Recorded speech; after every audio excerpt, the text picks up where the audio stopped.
Boa tarde, pessoal. Estamos aqui mais uma vez. Eu, Otávio e Mirtes.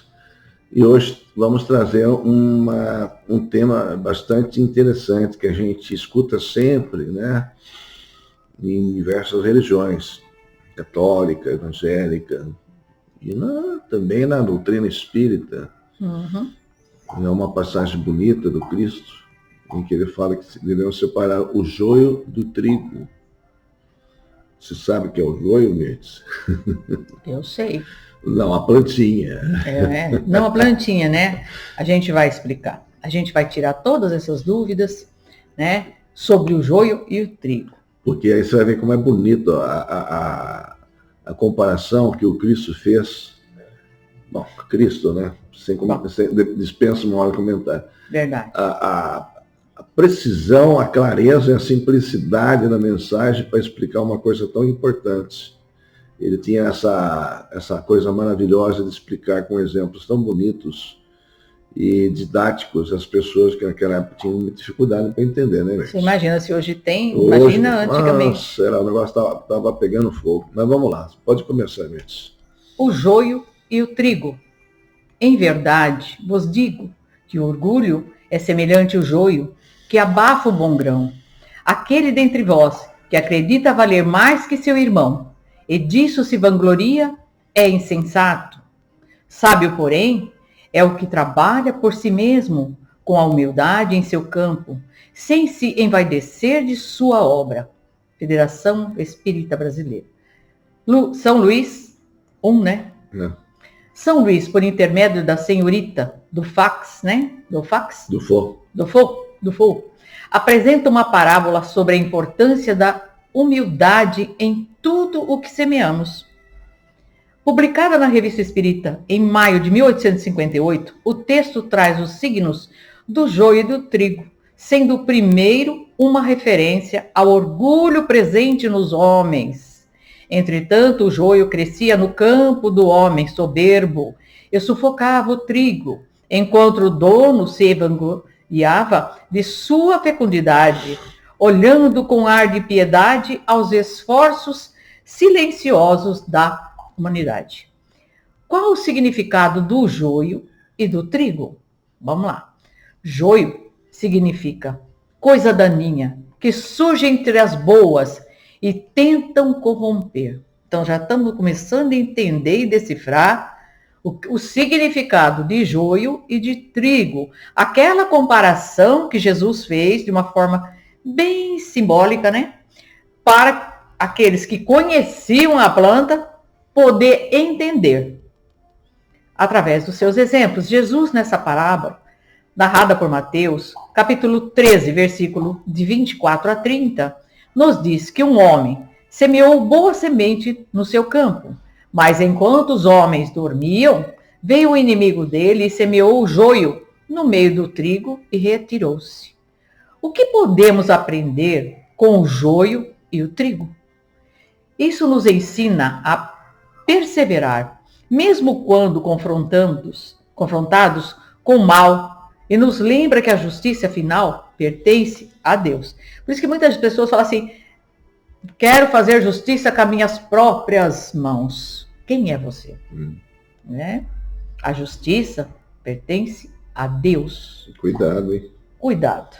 Paciência de Deus. Deus permite que o joio cresça junto com o trigo até a colheita. Devemos ser pacientes em nossas interações diárias, mesmo quando confrontados com a maldade. Porque o joio nasce junto com o trigo. Porque com certeza ninguém plantou o joio. Plantou o trigo, né? E por que ele nasce junto? Nesta parábola, ele fala como se a terra fosse um campo de trigo. A terra, um campo de trigo, no meio do qual nasce também o joio. Aquilo que você quer e aquilo que você não quer. Aquilo que é bom e aquilo que é ruim. E explica que o joio precisava crescer junto com o trigo até a colheita, para depois ser retirado, evitando assim que ao arrancar o joio, com ele também fosse arrancado o trigo. Então, para a gente poder explicar, o joio e o trigo, quando eles nascem, eles são semelhantes. você não consegue distinguir quem é quem. É que nem as crianças, muito né? Difícil. É que nem as crianças. São todas iguais. A gente olha assim, tudo criança. O joio e o trigo é mais semelhante. É mais semelhante ainda. Então, você vê que a comparação que Jesus deu foi assim, tem que entender e vai ter que entender. Bem por aí, né? Então, o que acontece? Se você, olha, você não sabe identificar qualquer um, qualquer outro, se você arrancar, querer focar naquilo que é erva daninha, o que vai acontecer? Você vai arrancar o trigo também, você vai perder sua colheita. Então, tem que ter paciência. Vamos ter paciência. Segue, Otávio. O que representa o trigo? E o joio? E o joio, né? Sim. Vamos lá. Pela relação do trigo com semeadura, crescimento e colheita, ele representa a morte e o novo nascimento. Lembrando assim que o Cristo que morreu, ressuscitou e nos concedeu nova vida. Ao lado da cruz, o trigo, assim como a uva, certamente é o símbolo mais usado nas diferentes tradições cristãs. O que é o joio e para que serve? É uma planta que pode prejudicar os cultivares de trigo, pois compete pelos mesmos nutrientes do solo. O joio e o trigo são bastante semelhantes, apresentam diferença somente na fase adulta. O joio pode ser tóxico quando consumido por humanos. Além disso, a palavra é frequentemente utilizada em contos bíblicos. Pode ir passar. O joio, você olha nele assim, ele é praticamente igual. Tá? Você olha assim, praticamente igual. Quem que separa o joio do trigo? No final, você vai conseguir separar. Quem separa são as pessoas que plantam trigo, os triticultores que têm bom conhecimento, ou então os engenheiros agrônomos, vocês conhecem. Qualquer pessoa que passe ali, mesmo a pessoa que planta, às vezes, no começo, fala, é tudo trigo, e não é. A diferença é que no final, o trigo tem semente, o joio não tem.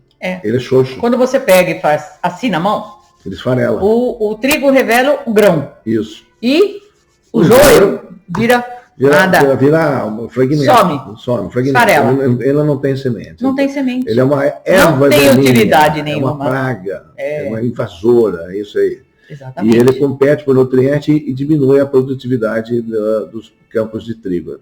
Essa comparação é uma praga, né? É uma comparação com as pessoas boas e as pessoas ruins. Exatamente. Nós somos contaminados e muitas vezes prejudicados por aqueles que estão junto com a gente. Agora vamos lá. Por que não pode separar o joio do trigo? Vão tirar. Né?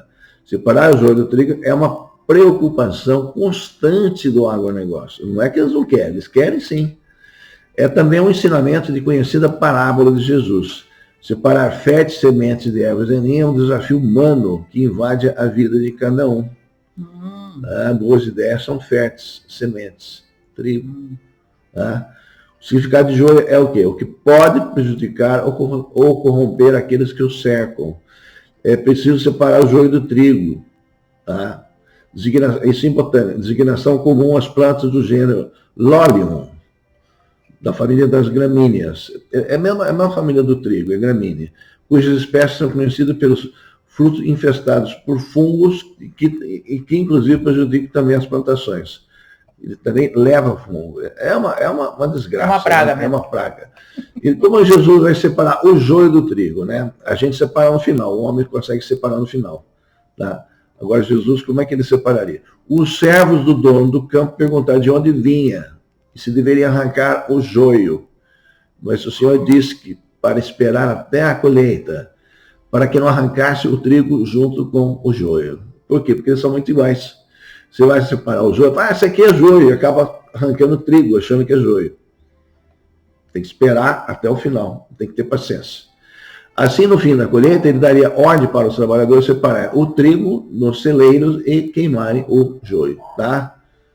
Essa é que é a realidade. Tem que esperar na colheita, na fase adulta, quando está com a semente, para vocês discernirem quem é quem ali naquele processo. O pior é que as pessoas que leem, elas dão interpretação ao pé da letra, do joio e do trigo. E elas não veem isso como exemplo para o ser humano, porque a terra é semeadura de Deus. Sim. Ele semeou aqui na terra.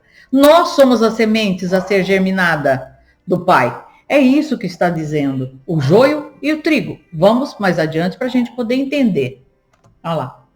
Quem somos? Joio ou trigo? Então, agora fica um questionamento, porque a gente tem que decidir o que você é. Você é joio ou você é trigo? O que significa ser trigo em meio ao joio em nossa vida diária? Vivemos em um mundo onde estão presentes o bem e o mal. Versículo 28. O sábio dono da plantação tem plena noção de que esse não é o melhor procedimento. Ao arrancar o joio, pode-se arrancar também o trigo. Isso é, ao preocupar-se demais em combater o mal, pode acabar por esquecer-se de praticar o bem. Quando a gente está focado só no mal, a gente esquece de praticar o bem. Porque o joio nasce junto com o trigo novamente. Nessa parábola ele fala que se trata que a terra fosse como um campo de trigo, no meio do qual nasce também o joio. Os filhos de Deus, né? Assim por dizer. E explica que o joio precisa crescer junto com o trigo, até a colheita, para depois ser retirado, evitando assim que o joio também, né, ao arrancar o joio, prejudicasse também arrancando o trigo. Então vamos entender, porque a gente fala transição planetária, a separação do joio e do trigo, você fala tanto, né? Mas separar o joio e o trigo, a maioria das pessoas não entende o que está sendo colocado. Nada mais, nada menos da semeadura do Pai. Os filhos, as sementes divinas que estão aqui na terra, né? Que vão germinar, vão ser joio, vão ser trigo. Vamos mais adiante? Qual a diferença entre eles? Enquanto estão pequenos, são iguais, mas o trigo dá semente que produz o bom alimento, né? Por exemplo, né? Agora, enquanto o joio não tem semente. E você vê que o trigo é um dos alimentos mais antigos da face da terra. Porque na época de Jesus já se dividia o pão, já se fabricava o pão de uma forma diferente, sem fermentação química, esse tipo de coisa, mas era um alimento lá primário, lá daquela época. Sim. Então, era mais fácil explicar dessa forma. Bolo, pizza, né? Tudo. Então, com o trigo, você produz muita coisa boa. Então, o ser humano, que é trigo, ele pode produzir muitas coisas boas, né? Exatamente. E joio? Só coisa ruim. Só coisa ruim. É venenoso, leva doença. Então, complicado. Então, através dessa parábola, podemos mostrar aos cristãos que a existência do mal no mundo, como joio, não contradiz, isso não contradiz a bondade e a justiça divina. Gente, pensa bem, se eu fosse criada só no meio de pessoas boas, ficaria mais difícil evoluir, né? Porque eu não tenho uma comparação. Não tinha desafio. Não tinha desafio para você superar. Porque o maior adversário que nós temos, nós sabemos que só somos nós mesmos. Porque a briga é com você mesmo. E nós vamos falar aqui mais à frente. Ao contrário do que reafirma a promessa de um julgamento final, onde o mal será separado do bem, tal como o joio é separado do trigo, mas só na hora da colheita. Vamos lá. Otávio. Parábola do servo. Olha, estante da vida. Irmão X, hein? Chico Xavier. Nos limites entre a terra e o céu, aguardava a decisão do anjo um homem trajando alva túnica, que demonstrava pureza interior e falava docemente. Mas o anjo, após verificar-lhe o peso vibratório, aconselhou a voltar à terra para plantar o amor a cada dia. Aperfeiçoou sua inteligência e com muito trabalho passou a fazer o bem pelas mãos dos que o serviam. Após quase um século, retornou ao plano espiritual com roupa ainda mais alva e linda. O peso de suas vibrações espirituais, porém, não se alterara. Segundo o anjo, sua louvável posição junto às pessoas humanas concederam-lhe a posição de provedor, mas ainda precisava retornar à terra para plantar o amor. Voltou. E na condição de hábil político, estendeu o bem por todos os canais e recursos ao seu alcance. Construir estradas, escolas, estimular as artes, milhares de pessoas foram beneficiadas por ele. Igual os nossos políticos. Exatamente. Mais um século e retornou com a túnica admiravelmente bela. O anjo agora deram-lhe o título de administrador, ou mais um título, mas tornou a recomendar-lhe o retorno para a lavoura do amor.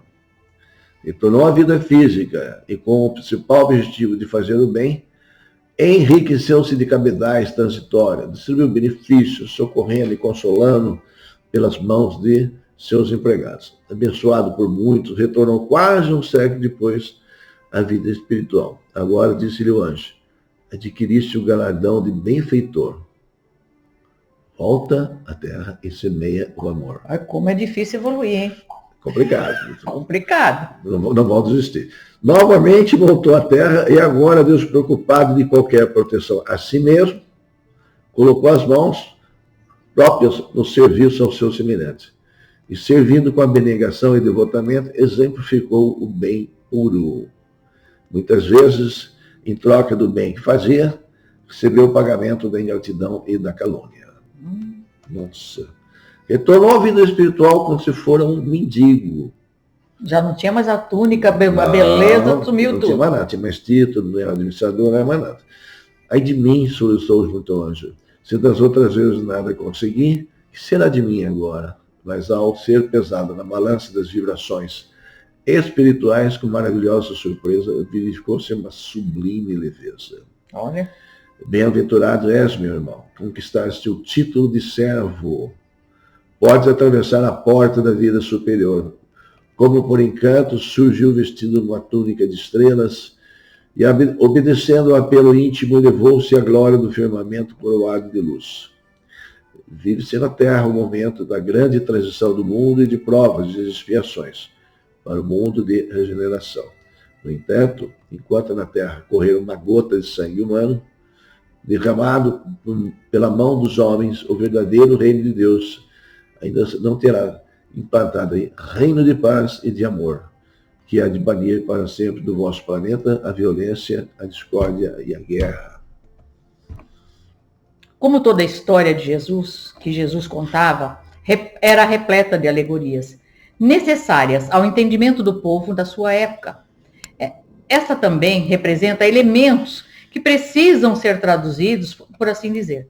Se não, vejamos, o feixe é representado pelos débitos individuais e coletivos. O campo, o mundo da humanidade. O trigo sugere aos homens bons e os ensinamentos benditos, enquanto o joio significa os homens maus e os deturpação dos ensinos divinos. Mas aparecem também os homens dormindo.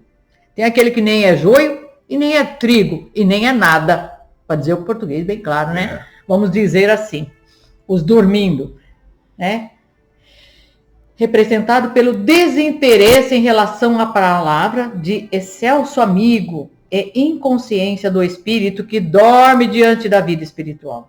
Jesus fala ainda da queima do feixe, que significa a imensa paciência do Criador na espera de que os homens amadureçam, acordem para a verdadeira vida, a vida do espírito. Deus não fez o homem nem bom e nem mau.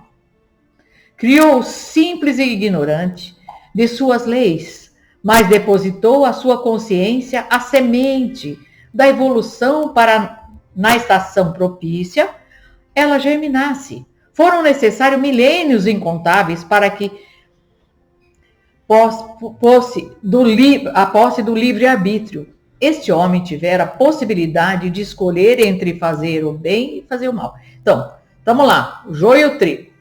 Todos nós temos o livre-arbítrio, os seres, né? Nós temos que fazer escolha, o bem ou o mal. O que a gente quer que prevaleça em nós, o bem ou o mal? Por isso tudo, ele é o único ser da natureza que possui essa bipolaridade, o direito de escolher entre o céu e o inferno, que ele mesmo constrói para viver. Olha como é simples. Sobre o enfoque de Humberto Rondem, o homem pode tornar-se bom espontaneamente, mas não compulsoriamente. Torna-se bom por escolha, né? Esse homem bom deve ser o resultado voluntário do querer, né? E não do compulsório de dever. Quer dizer, eu vou ser bom não porque eu devo ser bom, é porque eu quero ser bom. É diferente. Ser bom de alma, de verdade, né? De bom de alma, de verdade. É isso que está sendo colocado. Tem todas as condições de ser mal e escolhe ser bom. Olha que beleza. A parábola não diz que Deus extermina o joio, porque, em verdade, ele extermina a si mesmo. O próprio joio se prejudica a ele mesmo, né? Nós estamos falando de ser humanos, tá, gente? Pelo não cumprimento das leis divinas, o estimado benfeitor espiritual, através da bendita psicografia de Francisco Cândido Xavier, diz que Jesus não retirou do homem as oportunidades do crescimento e santificações possíveis. Uma reflexão. Quer ler a reflexão, Otávio? Depois eu faço. Leia, depois eu falo. Complemento aqui no final. Mestres, educador por excelência, facilitou o nosso caminho para sermos criaturas melhores. Quem que nós estamos falando? Jesus, lógico, né? Mostrou como fazê-lo, oferecendo inúmeros exemplos, ajudando-nos a remover os obstáculos existentes. Necessário se faz que cada um de nós seja o exemplo vivo da prática do Evangelho, deixando luzes nos nossos passos, como tantos outros já o fizeram, indicando o caminho que hoje trilhamos com mais leveza. As diferenças entre o joio e o trigo. O trigo produz muitos frutos que alimentam as pessoas. O joio não produz nada. É inútil. Se ingerido, é como veneno, é nocivo ao homem. Quais são as virtudes do espírito, então? Fé, entendimento, esperança, ciência, caridade, sabedoria, prudência, conselho, justiça, piedade, fortaleza, né? Temperança, temor de Deus, né? Temor que a gente usa é um termo, né? Não é para ter respeito. É respeito, não é medo. Medo não, respeito, não é medo. Né? Vamos entender. É amar. Na verdade, amar profundamente. E quando a gente ama alguém de verdade, o que a gente tem por ela? Respeito. Respeito. É verdade. Respeito. É isso aí. Então, só para completar aqui, né? Acho que hoje foi até mais fácil, né? Para colocar essa parábola aqui. A gente vai citar um exemplo aqui para que seja mais fácil da gente entender, né? Nós costumamos dizer assim: eu vou comprar uma casa, vamos lá. Aí eu escolho, vou lá, olho a casa é boa, é bonita, né? Nossa, eu gostei da casa, mas eu tenho que olhar o entorno, em volta. Por quê? Aquilo que está em torno já existe. Não tem como você mudar. Tem? Não tem. Já existe, está pronto. Muito difícil. Mas a sua casa, você pode fazer toda a reforma possível, melhorando, embelezando, tirando tudo aquilo que não serve, aquilo que não é bom, substituindo por coisas boas. Aonde está a casa? No ser. Esta é a casa. E é aí que devemos fazer a reforma, a faxina da limpeza. Jogarmos fora tudo aquilo que não é bom e tentar preservar tudo aquilo que é bom. Não é assim? Deve ser feito? Exato. Por quê? Não adianta você querer consertar o outro. Mude-se a si mesmo antes de querer consertar o seu irmão. Isso você consegue. Isso você consegue. O seu irmão não. É mais difícil. É mais difícil, porque ele tem o livre-arbítrio dele. Você pode fazer por você. Se você puder ajudar, ajude. Mas você não vai mudar. Não. De jeito nenhum. Por imposição, não. Por imposição, não. Então, a casa é sua. Faça dela um ambiente bom para você. Isso. Melhore tudo que existe dentro dela. Porque Deus fez o homem simples e ignorante. Mas ele plantou a semente do amor dentro de cada um de nós. E a consciência faz com que a gente analise, avalie aquilo que de fato nós queremos para nós mesmos, como espírito que somos. A nossa evolução. Então, o que eu tenho que mudar em mim? O que não está bom em mim? É a casa que precisa de reforma. Quebra-se aqui, derruba uma parede ali, troca um piso ali, embeleza ali. É isso que nós temos que fazer com o nosso espírito. Para que daqui possamos sair melhor do que quando chegamos. Não é assim, Otávio? Sim, claro. Passo a palavra para você. Muito bem. Vocês vão lá dar uma olhadinha no Google, o que é o joio, para vocês saberem. Tem lá a explicação, parece os técnicos mostrando como é que se faz a separação dele. Às vezes tem aquela curiosidade botânica, né? Verdade. E isso era conhecido desde a época do Cristo, há milhares de anos atrás, mesmo antes do Cristo. Quem planta trigo sabe disso, tem esse tipo de problema. Então, aquela velha história, o joio acabou, né, com a minha plantação. Né? Mas aí é a preocupação do ser humano no plantio. Sim. A preocupação de Deus no plantio da semente que ele deixou aqui somos nós. Sim, ele fez os seres humanos. Comparação. Analogia? Uma analogia. Analogia. Porque do campo, todo mundo sabia, então ele comparou isso conosco, né, os seres humanos, para poder trazer uma clareza do que ele queria dizer. Né, que se separa somente depois de ter crescido. E olha que ele tem muita paciência, porque ele tem que esperar, porque ele ainda acredita que você lá no meio do caminho, pode melhorar. Pode virar trigo. Pode virar trigo. É isso que ele queria fazer. Então, era isso. Quando ele fala que tem que esperar os dois crescerem, né? Que ele faz o exemplo, ele faz essa comparação. Porque quantas pessoas que a gente conhece que se desvirtuam, se perdem lá no meio do caminho, lá mais para frente ela se encontra. Se conserta, né? Se torna um ser maravilhoso. Maravilhoso. Eu já vi também casos, assim. Várias pessoas. E às vezes a gente vê pessoas boas que se perdem no meio do caminho fica joio. Então, vira joio. Como que eu vou arrancar e não vou esperar, já vou julgá-lo logo cedo? Não, vamos dar tempo. Quem sabe ele se desperta. E tem aquele que não é nem joio nem trigo, não sabe nem o que está fazendo aqui. Pense. Então está na hora da gente despertar. O que é que a gente quer para nós mesmos, como espíritos que somos, para a nossa própria evolução? Eu acho que a gente já hoje deu para dar um esclarecimento sobre esse joio e trigo. Eu acho que ficou bem simples de entender, né? Essa colocação que nós fizemos aqui. Espero que vocês todos tenham gostado, que recomendem os nossos vídeos para que mais pessoas possam estar aprendendo também. A gente não pode ser egoísta, né? Não. Precisa também dividir um pouquinho com o outro, para que ele também aprenda. Aquilo que é bom tem que ser compartilhado. Compartilha. Não podemos ser egoísta. Parece que está aumentando a nossa audiência.